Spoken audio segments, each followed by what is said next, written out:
కొమరంభీం జిల్లా కేంద్రంలోని మున్సిపల్ ఎన్నికల్లో 5వ వార్డు కాంగ్రెస్ కౌన్సిలర్ ఘన విజయం సాధించిన అభ్యర్థితో స్టార్ 9 న్యూస్ ముఖాముఖి.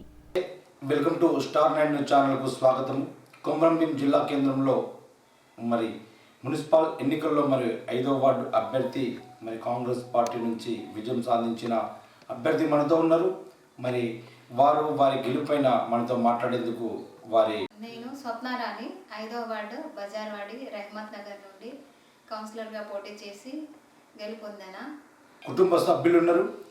వారితో ముందుగా మాట్లాడించే ప్రయత్నం. అన్న, మీ అభ్యర్థి మీ వైఫ్ గెలవడంతో మీరు ఏమనుకుంటారు, ఎట్లా అనుకుంటారు, ఏ విధంగా ఉంటుంటారు, మీ ప్రజాసేవ ఏ విధంగా ఉంది, అసలు ఏ విధంగా కొనసాగించుకోవాలనుకుంటారు? ఇప్పటికి మీరు గెలిచినందుకు మీరు ఏ విధంగా ఫీల్ అవుతారు? అసలు మనకు చైర్మన్ పదవి మన దగ్గరకు వచ్చి మన చైర్మన్ పదవిని కాంగ్రెస్ పార్టీ కోల్పోయిన దానిపైన, మరియు అదేవిధంగా మీరు నమ్మి మీరు ఓటేసిన మీ యొక్క ప్రజలకి మీరు ఏం చెప్పదలుచుకున్నారు?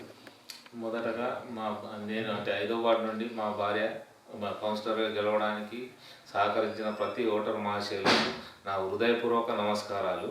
చాలా ఆనందంగా ఉంది. ఒక చిన్న బాధ ఏంటంటే మేము కౌన్సిలర్ పదవిని దక్కించుకోలేకపోయినందుకు చిన్న బాధగా ఉన్నది.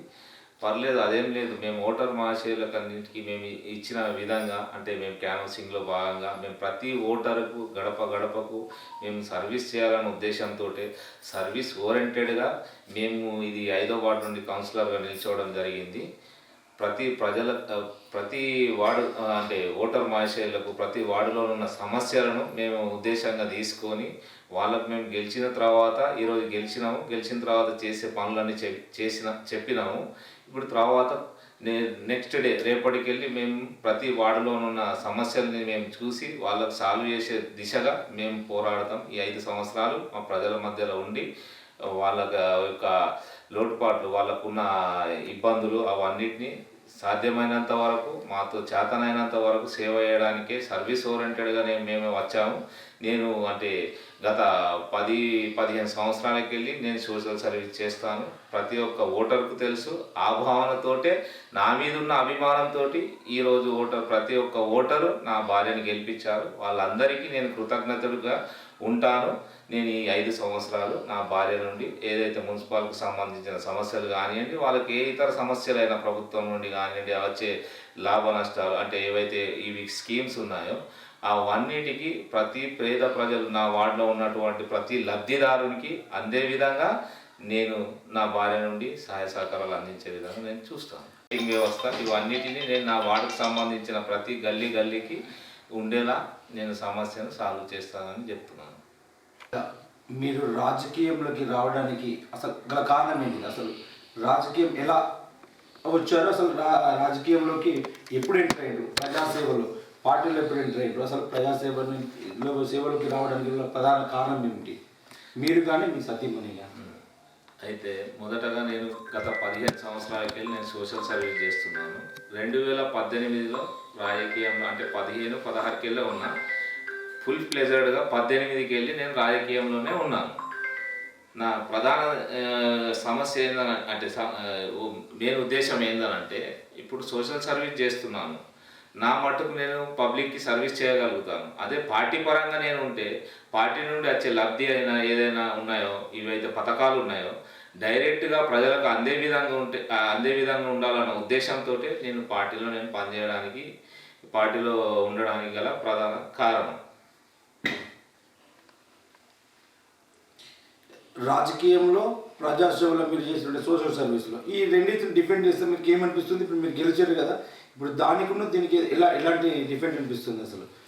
ఇప్పుడు నేను సోషల్ సర్వీస్ నేను ఒక్కనే చేయాల్సి వస్తుండే ఇన్ని రోజులు, నా హార్ట్ఫుల్గా.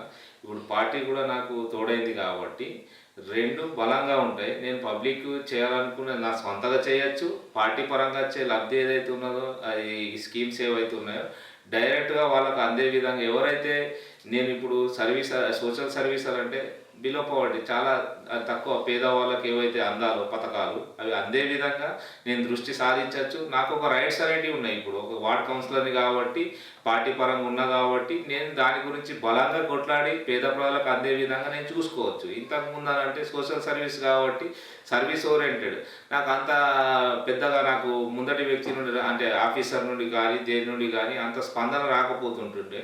ఇప్పుడు రాజకీయ పరంగా నాకు ఈ ఒక అవకాశం వచ్చింది కాబట్టి నాకు ఇప్పుడు నేను ప్రతి విధంగా అంటే సోషల్ విధంగానైనా రాజకీయ పరంగానైనా ముందటున్న ఆఫీసర్ని అడిగి వాళ్ళ నుండి డిమాండ్ చేసి పబ్లిక్ సర్వీస్ చేసే అదృష్టాన్ని నేను పొందగలిగిన. చాలా సంతోషం ఉంది. మరి మీరు సోషల్ సర్వీస్ నుంచే మీకు ఇప్పుడు అధికారం వచ్చింది, మీరు ఏ విధంగా ప్రజా సేవలు చేయాలనుకుంటున్నారు? మీ వారితో మీరు ప్రజలకు ఎలాంటి సేవలు అందించాలనుకుంటున్నారు? ఫస్ట్ నన్ను నమ్మి ఓట్లేసిన మా వార్డు ప్రజలందరికీ కూడా హృదయపూర్వక కృతజ్ఞతలు.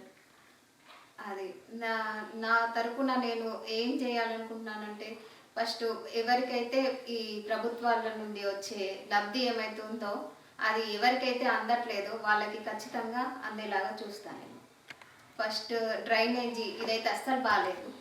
రోడ్లు, డ్రైనేజీ, స్ట్రీట్ లైట్లు ఇవైతే ఫస్ట్ చేయాలనుకుంటున్నాను నేను. జిల్లాలో 5వ వార్డులో నుండి ప్రధాన సమస్యలు ప్రజాసేవలు నన్ను గెలిపించింది. అదేవిధంగా నేను నా వంతుగా ప్రజాసేవ చేస్తూనే ఈరోజు నాకు నా వాళ్ళందరికీ మా కుటుంబ సభ్యుల్లో మాకు అధికారం వచ్చినందుకు మేము ఇంకింత ఎక్కువ ప్రజాసేవ చేస్తానని చెప్పిన సందర్భం. కొమరంభీం జిల్లా స్టార్9 స్టాఫ్ రిపోర్టర్ సతీష్ గౌడ్. రోడ్లు, డ్రైనేజీ, స్ట్రీట్ లైట్లు ఇవన్నీ కూడా నేను ఖచ్చితంగా చేస్తాను, ఖచ్చితంగా తెప్పిస్తాను. లేకున్నా కూడా దగ్గరుండి మరీ చేయిస్తాను. అందరికీ మాటిస్తాను.